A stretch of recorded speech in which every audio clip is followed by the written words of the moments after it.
Hi friends, welcome back to our channel blinking star. நான் உங்களோட துர்காங்க. இந்த மாதிரி சொல்லி எல்லாம் பழக்கம் இல்லை.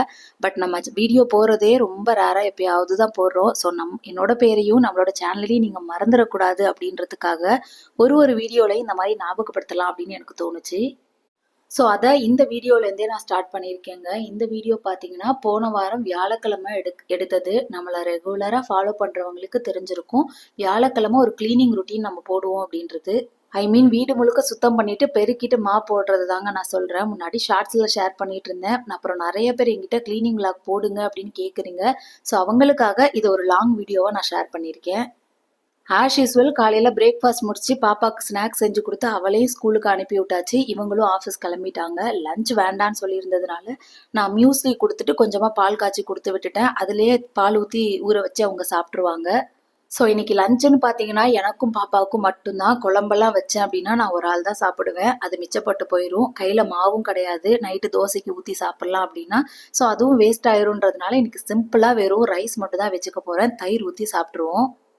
நான் ஈவினிங்கே ஒரு தடவை வீட்டெல்லாம் பெருக்கி வச்சிருவேங்க. ஸோ அதனால காலையில் வீடு பார்த்தீங்கன்னா அவ்வளோவா தூசியாக இருக்காது. ஈவினிங் பெருக்கலை அப்படின்னா தான் காலையில் பார்க்கறதுக்கு கன்றாவியாக இருக்கும். இப்போ பார்க்க உங்களுக்கு வீடு கொஞ்சம் நீட்டாக ஓரளவுக்கு க்ளீனாக இருக்கிற மாதிரி தான் இருக்கும். ஆனால் கொஞ்சம் கவனிச்சிங்கன்னா தான் அங்கங்கே டஸ்ட் இருக்கிறது தெரியும். ஸோ அந்த ஒட்டடை அடிக்கிற கம்பு இருக்குது பார்த்தீங்களா, அதை வச்சு பெருக்கிறதுக்கு முன்னாடி ஒரு தடவை நான் டஸ்ட் எல்லாம் தட்டி விட்டுட்டேன். இந்த மாதிரி ஒட்டடை தட்டுற வேலையெல்லாம் இன்னைக்கு தான் பண்ணுவேன் அப்படின்னு ஸ்கெடியூல் போட்டெல்லாம் நான் பண்ண மாட்டேங்க. எனக்கு எப்போ டைம் கிடைக்குதோ அப்போல்லாம் பண்ணிடுவேன். அண்ட் மேக்ஸிமம் தூசி இருக்கிறது என் கண்ணுக்கு தெரிஞ்சது அப்படின்னா அதை உடனே கையோட தட்டி விட்டுருவேன். அதுக்கு இந்த ஒட்டடை அடிக்கிற கம்பு எனக்கு ரொம்பவே யூஸ்ஃபுல்லாக இருக்குது. இதில் ஹைட்டை அட்ஜஸ்ட் பண்ணிக்கலாம். ஸோ நம்ம கீழே நின்றுக்கிட்டே ஃபேனை கூட தொடச்சி எடுத்துடலாங்க. பட் என்ன ஆகுதுன்னா ஓவர் ஹைட்டில் இருக்கிறதுனால கை கொஞ்சம் பேலன்ஸ் மிஸ் ஆகுது. ஸோ முடிஞ்ச வரைக்கும் சீலிங்கில் இருக்கிறது, ஃபேனில் இருக்கிறது, அப்புறம் அந்த சாண்ட்லியர் லைட்டில் இருக்கிறதுலாம் தட்டி எடுத்துட்டேங்க. ஏணி இருந்ததுன்னா இன்னும் கூட பர்ஃபெக்டாக க்ளீன் பண்ணலாம். நம்ம வீட்டில் லேடர் இல்லை, வாங்குறது பெருசு இல்லை. அதை வாங்கி எங்கே வைக்கிறதுன்னு தான் தெரியல. ஏன்னா வீட்டில் அதுக்கான இடம்லாம் கம்மியாக தான் இருக்குது. ஸோ அதனாலே வாங்கி இடத்த அடைச்சிக்க வேண்டாம் அப்படின்றதுக்காக ரேராக யூஸ் பண்ணும்போது பக்கத்தில் வாங்கிக்கிறது. இப்போ நான் க்ளீன் பண்ணிட்டு இருக்கிறது பார்த்தீங்கன்னா ஆர்டிஃபிஷியல் பிளான்ட்டுங்க. ஆனால் பார்க்கறதுக்கு ஆர்டிஃபிஷியல் மாதிரியே தெரியாது, ரியலாக இருக்கும். அந்த கீழே இருக்க பாட்டுமே நான் ஃப்ளிப்கார்ட்டில் தான் வாங்கினேன். ரெண்டுமே ஃப்ளிப்கார்ட்லேருந்து தான் வாங்கினேன். அண்டர் பட்ஜெட்டில் இருக்கும். கிடைச்சது அப்படின்னா நான் உங்களுக்கு டேக் பண்ணி விட்டுறேன். தேவைப்பட்டுச்சுன்னா செக் பண்ணி பார்த்து வாங்கிக்கோங்க.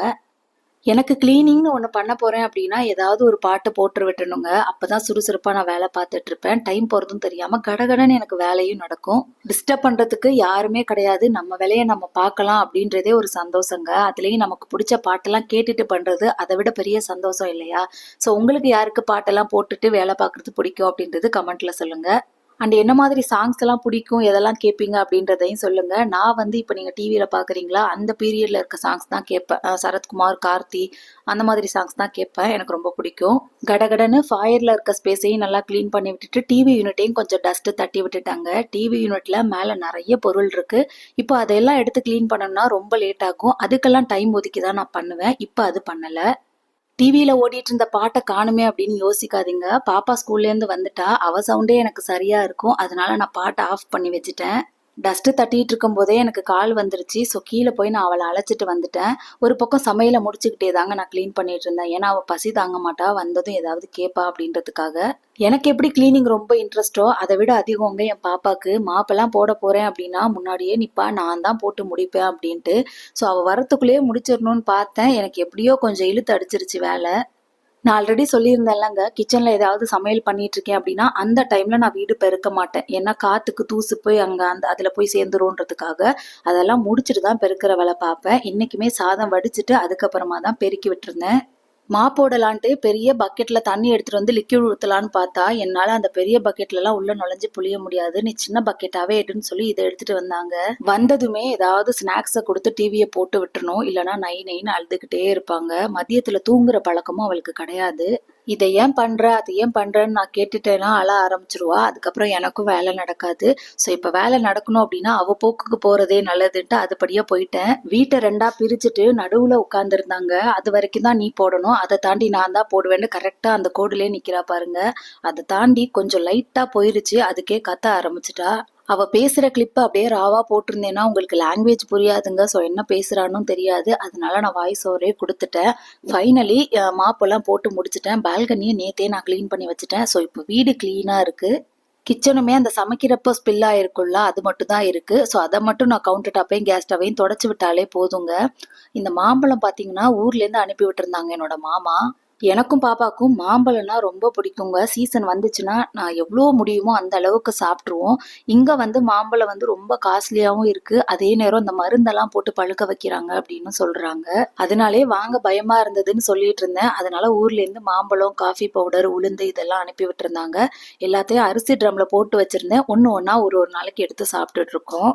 தயிர் சாதம் ப்ளஸ் மாம்பழம் அல்டிமேட்டா இருக்குங்க. புடிச்சவங்க கமெண்ட்ல ஷேர் பண்ணுங்க. சாப்பிட்டு முடிச்சுட்டு ஈவினிங் ஸ்நாக்ஸ் பண்ணலாம்னு சொல்லிட்டு கிச்சனுக்கு வந்திருந்தேன். காலையில அவளோட ஸ்நாக்ஸுக்கு ஸ்வீட் பொட்டேட்டோ, ஸ்வீட் கார்ன் தாங்க வேக வச்சு குடுத்துருந்தேன். அதுல கொஞ்சம் மிச்சம் இருந்தது. இப்போ ஃப்ரைடே, சாட்டர்டே, சண்டே 3 நாள் வேற லீவ் விட்டுருக்காங்க. ஸோ அந்த 3 நாள்ல யூஸ் பண்ண முடியாது. அடுத்த வாரத்துக்கு ஃப்ரெஷ்ஷா தான் வாங்கிக்கணும். ஸோ நான் அந்த மிச்சம் இருந்த ஸ்வீட் பொட்டேட்டோவெல்லாம் இந்த இட்லி பானையில வேக வச்சு எடுத்துக்கிட்டேன். ஸ்டீம் பாயில் பண்ணி எடுத்துக்கிட்டு இந்த மாதிரி மசிச்சு எடுத்துக்கிட்டேங்க. ஸ்வீட் கார்னையுமே வேக வச்சு அது கூட சேர்த்துக்கணும். அதுக்கு முன்னாடி இந்த மாதிரி உதுத்து வேக வச்சிருப்போம்ல ஸ்வீட் கார்ன்ல, ஒரு ஒரு இதுலயுமே இந்த மாதிரி சக்கை வருங்க கார்னர்ல. அந்த ஸ்வீட் கார்ன் பீல் பண்றதுக்கு ஒரு மிஷின் இருக்கும். அது எப்படி ஒர்க் ஆகுதுன்னு எனக்கு தெரியல. நான் இந்த மாதிரி கையில உதுத்து விட்டு தான் வேக வைக்கிறேன். அதுல ஒரு ஒரு இதுலயுமே இந்த சக்கை இருக்குங்க. அதை ரிமூவ் பண்ணாம பசங்களுக்கு கொடுத்தோம்னா அது அப்படியே வயித்துக்கு தான் போகும்.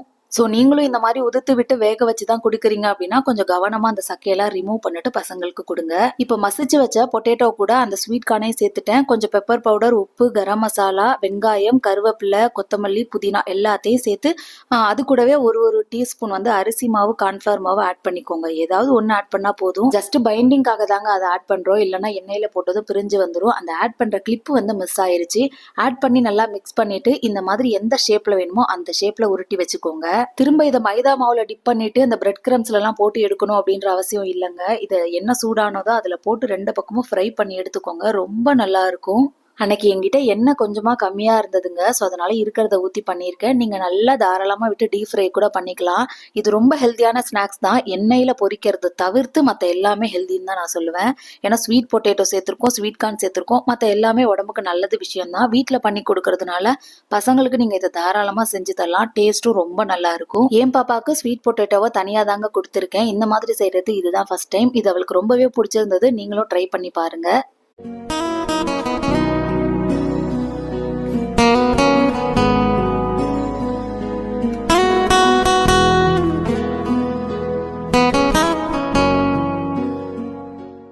அப்படியே அடுத்த நாள் ஈவினிங்லேருந்து விலாக கண்டினியூ பண்ணுறாங்க. வாசலில் பெருக்கி கூட்டி அழகாக கோலம் போட்டு வச்சுருக்கேன். கோலம் மாவில் போட்டால் அது அப்படியே காலை மிதிச்சிட்டு வந்து வீடு ஃபுல்லாக மண்ணாயிடுது. அதனால நான் சாக் பீஸில் போட்டு வச்சுருக்கேன்.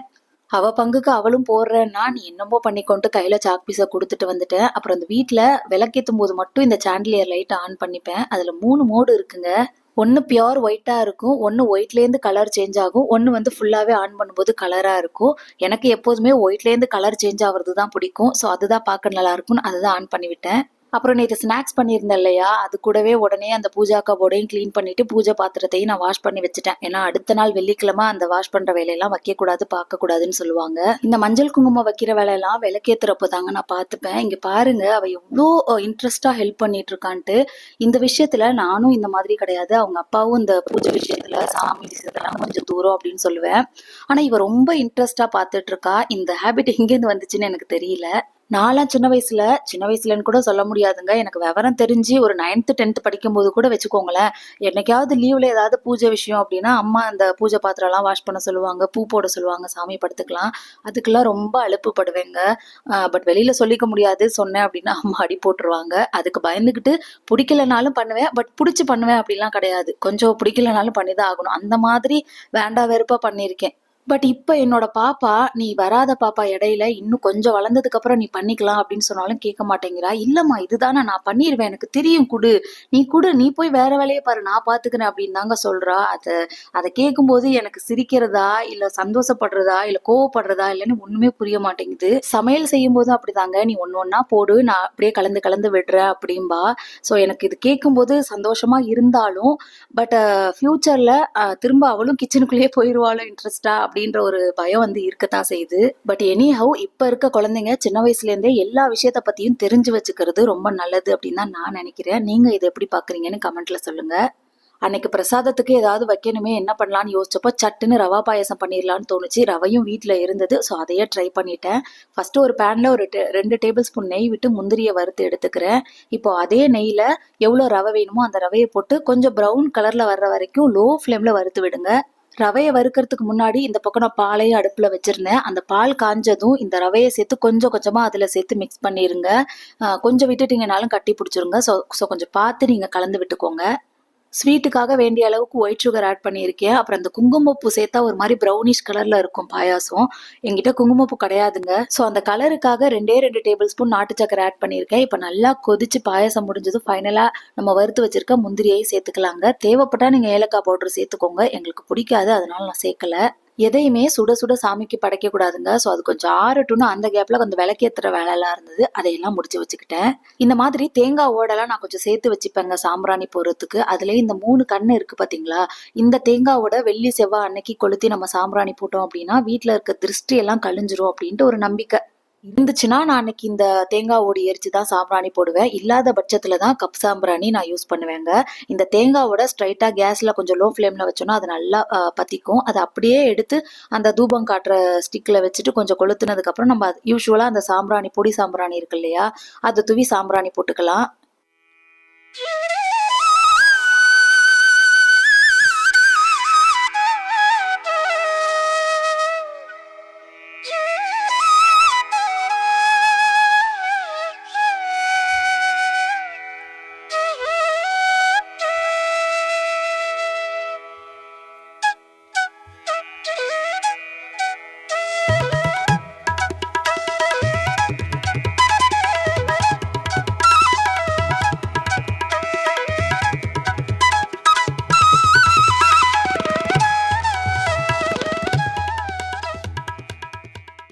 சாம்பிராணியும் போட்டாச்சு, கற்பூரமும் காமிச்சு முடிச்சுட்டேங்க. வீடெல்லாம் புகை போட்டாதான் அந்த ஃப்ரைடேக்கான வைபே வருது. ஸோ நாங்கள் 2 பேரும் சாமியெல்லாம் கும்பிட்டுட்டோங்க. பாயாசம் வச்சுருந்தோம் இல்லையா, நானும் பாப்பாவும் சாப்பிட்டுட்டோம். அவங்களுக்கு கொஞ்சம் எடுத்து வச்சுருக்கோம், ஆஃபீஸ்லேருந்து வந்து குடிப்பாங்க. ஹோப் இந்த வீடியோ உங்களுக்கு பிடிச்சிருக்கும்னு. பிடிச்சிருந்தா லைக் பண்ணிவிட்டு நம்ம சேனலையும் சப்ஸ்கிரைப் பண்ணிக்கோங்க. தேங்க்யூ ஃப்ரெண்ட்ஸ், பாய்.